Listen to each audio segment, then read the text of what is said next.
Hola les capitaines, j'espère que vous allez bien. Dans cette vidéo, on va analyser Sui, qui est une blockchain, un layer 1, qui a été créé par un des ingénieurs de Meta. Et pour faire très simple, c'est une version de Solana en amélioré. C'est une blockchain qui est axée scalabilité, rapidité, mais avec la particularité pour les développeurs d'avoir une programmation orientée objet, ce qui facilite énormément toute la création de code dessus et toutes les applications décentralisées. Déjà, il faut savoir que ce projet est aimé par les institutions et que depuis août, il est dans une tendance haussière continue, moyen terme. Là, je suis en hebdomadaire, chaque bougie représente une semaine. On n'a pas assez d'historique sur ce projet qui est sorti en 2023 pour pouvoir tout simplement, avoir une analyse en mensuel. Mais ce qu'on voit ici en hebdomadaire, c'est qu'on est en magnifique tendance haussière, que pour l'instant, il n'y a pas de résistance qu'on peut déterminer avec Ishimoku, puisqu'on est dans le ciel, et le premier support serait ici, aux alentours de 3,29 $ en USDT évidemment, et le deuxième gros support serait juste ici, aux alentours de 2,73, d'accord? Donc c'est Tenkan, Kijun, tout simplement hebdomadaire, qui sont des gros niveaux, on voit vraiment que ça a bien suivi tout au long de la montée, ces niveaux-ci. On va aller voir en 3 jours, et là, regardez cette magnifique tendance aussi, on suit complètement Tenkan Kijun, là on est vraiment en train de rebondir tout simplement sur la Tenkan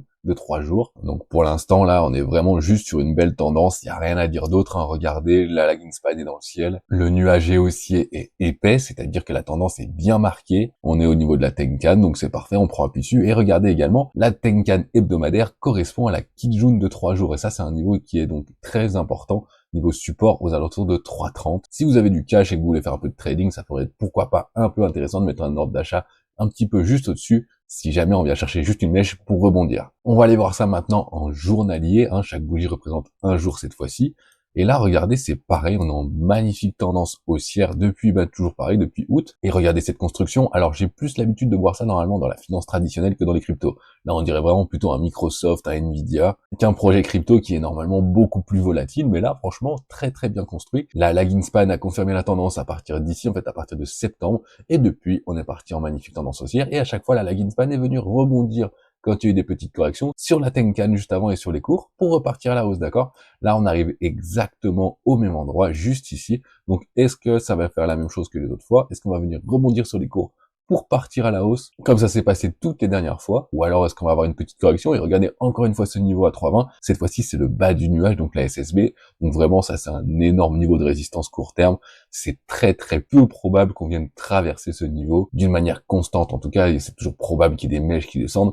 Mais en tout cas, sur du très court terme, c'est très peu probable qu'on descende en dessous de ce niveau. En sachant que depuis que la tendance a commencé, on est déjà quand même à plus 473%, quasiment un x6, d'accord? Donc vraiment une tendance qui est très très bien construite pour un bon projet qui est aimé par les institutions. Et là, pour zoomer un petit peu pour voir ce qui se passe, regardez, le prix, on est juste sur la Kijun journalière. Donc pareil, encore peut-être un bon point d'entrée. Bon, faut savoir quand même qu'on a bien monté, mais ça veut pas du tout dire que le potentiel est arrêté. En Suisse, c'est un très très bon projet. Et nous, ce qu'on recherche là, c'est les projets qui sont suivis par les institutions, parce que c'est eux aujourd'hui qui déterminent la pluie et le beau temps sur les marchés, et c'est surtout eux qui ont les plus gros capitaux. Donc moi je dis oui. Bon, ça fait un moment que je suis dedans, donc là je recharge pas Sui. Déjà parce que j'ai plus beaucoup de cash, on va pas se mentir que là, il y a quasiment 100% du montant que je veux mettre dans les cryptos qui est déjà dans les cryptos, d'accord? Et le peu qui me reste pour mon allocation de crypto, tout simplement, j'attends de voir s'il y a des grosses corrections, des grosses chutes pour aller chercher quelques mèches. Et si elles arrivent jamais, c'est pas grave, je suis quand même déjà bien exposé, on va pas se mentir. En 4 heures maintenant, on voit que là c'est beaucoup plus brouillon. Bon, il y a un petit peu des niveaux de résistance qui se sont créés, de support plutôt, quand je dis résistance, souvent c'est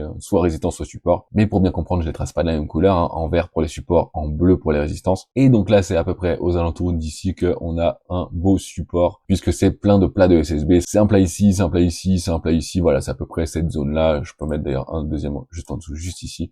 Voilà, là on a vraiment un niveau ici qui est un niveau support, et si on vient à le casser, alors pas comme ça s'est passé ici, parce que là c'était vraiment liquidation sur liquidation, mais si on vient à le casser durablement, il faudra voir ce qui se passe un petit peu de plus près, mais pour l'instant c'est pas du tout le cas, La tendance elle est complètement neutre, on est dans un range, là c'est le week-end, il se passe pas grand chose, semaine prochaine pas sûr qu'il se passe grand chose non plus, peut-être quelques gros mouvements en fin de semaine prochaine, on verra comme ce sera début janvier, mais à mon avis c'est plus à partir du 6 janvier que ça va rebouger plus fortement, qu'il y aura plus de volatilité, plus de volume. Et qu'est-ce qu'on peut espérer comme prix sur Sui? Là, on va sortir notre Fibonacci, mais c'est vrai que ça va être plutôt compliqué parce que comme c'est un nouveau projet, la seule certitude qu'on a, c'est que Une fois que ça aura bien monté, ça va se faire démonter, d'accord? N'oubliez jamais ça, le projet, il va perdre au moins 80 à 90% de sa valeur minimum à la fin du bull run. Ça, on peut être sûr sur tous les nouveaux projets, c'est ce qui se passe à chaque fois. Donc pour l'instant, c'est le meilleur projet du monde, mais ensuite, si vous sortez pas au bon moment, ce sera le pire projet du monde, d'accord? Mais suivez cette chaîne parce que de toute façon, on va faire dans les deux sens, on va faire parier à la hausse et ensuite parier à la baisse parce que tout simplement, il y a aussi de l'argent à se faire en vente à découvert ou alors si vous êtes sur les futurs, plutôt les perpétuels dans les cryptos, et ben il y a également des choses à faire. Moi, je fais de la vente à découvert, c'est plus facile. Comme je viens de la bourse, pour moi, j'ai plus l'habitude. Ça me va très bien comme ça. Alors, ce que l'on va faire, c'est une prolongation de Fibo parce qu'on n'a pas beaucoup d'historique. Alors, on va prendre avec les données qu'on a. En fait, ce sera plus Ichimoku qui va nous dire un petit peu ce qui se passe. On va suivre au jour le jour tous les signaux négatifs qui peuvent arriver, des dead cross sur les 3 jours, par exemple. Ça, c'est très dangereux. Avec des twists de nuages, avec la lagging span qui confirme. Bref, on va suivre ça et ne vous inquiétez pas. De toute façon, il y a toujours une période de distribution quand il y a des institutions dans le marché. C'est-à-dire que ça va pas cracher du jour au lendemain.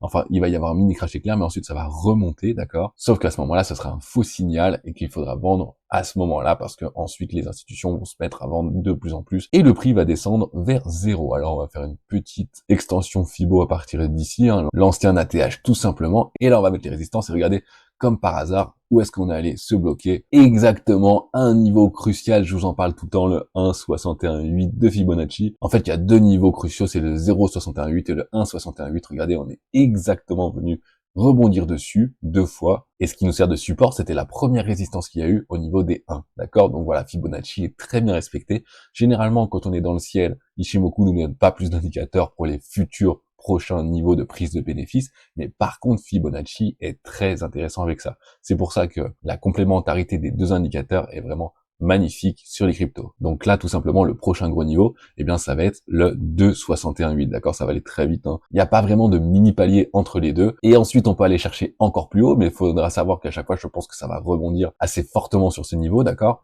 Juste ici, donc 3,61,8. Et après, le dernier niveau de Fibo, donc à 4,23,6, ça va nous déterminer vraiment les gros niveaux intéressants pour trader sans prendre trop de risques. Enfin, il y a quand même des risques, évidemment, toujours dans les cryptos. Maîtrisez votre portefeuille et votre risque, hein. Ne mettez pas tout votre compte en banque dans les cryptos. Cette chaîne, elle est pas faite pour vous apprendre des bases, hein. On est déjà normalement censé être avancé quand on est ici. Vous êtes des capitaines, vous êtes plus des moussaillons, ou alors sinon, réapprenez vos classiques parce que sinon vous allez perdre beaucoup de plumes. En gros, qu'est-ce qui risque de se passer si cette tendance haussière magnifique continue? Il risque de se passer des résistances évidemment et des boîtes de prise de bénéfices intéressantes puisque, à mon avis, on va les rebondir plusieurs fois dans ces zones. Tout simplement ici, je la remonte un petit peu, hein. Première prise de bénéfice, c'est juste en dessous de 7$.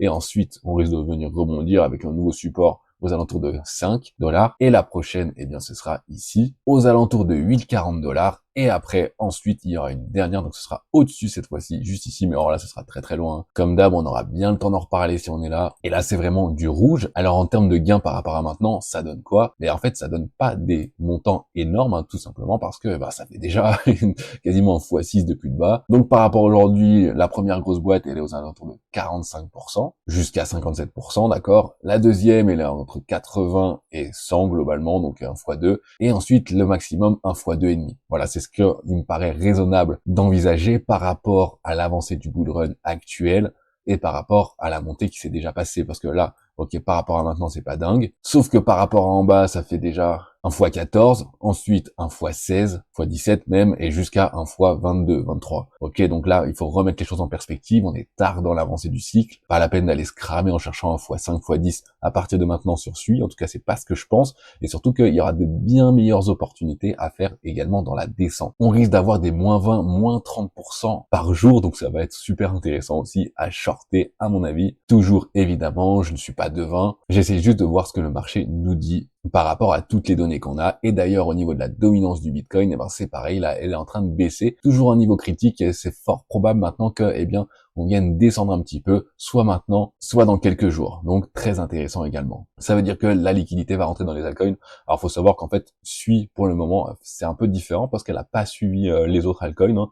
Elle est toute seule, elle est montée tranquillement, en belle tendance, elle a pas eu besoin de la liquidité du Bitcoin, c'est vraiment une liquidité qui est à part. Donc ça, c'est également intéressant. Quand le Bitcoin monte, SUI aussi. Donc là, en fait, c'est moins lié. Voilà, dites-moi ce que vous en pensez en commentaire. J'ai également un livre sur Ichimoku, si jamais ça vous intéresse de maîtriser cet indicateur. Vous retrouvez le lien dans la description. Il est disponible sur Amazon en version physique, ou alors en version dématérialisée. analyser. Moi, pour l'heure, je vous dis merci d'avoir regardé. Et évidemment, mettez-moi un petit mot d'amour en commentaire ou des cryptos que vous voulez que j'analyse. Il y a déjà quelques projets, hein, du IOTA, du Fetch, peut-être même du Tao, après du Gala, du Injective, du NIR, bref, il y a plein de projets déjà en perspective, hein, j'adore ça, donc de toute façon, on va en faire pas mal. C'est juste que là, c'est les vacances, je suis pas chez moi, donc c'est un peu plus compliqué d'en faire tous les jours, évidemment. Allez, bonne fête à tous et à la prochaine.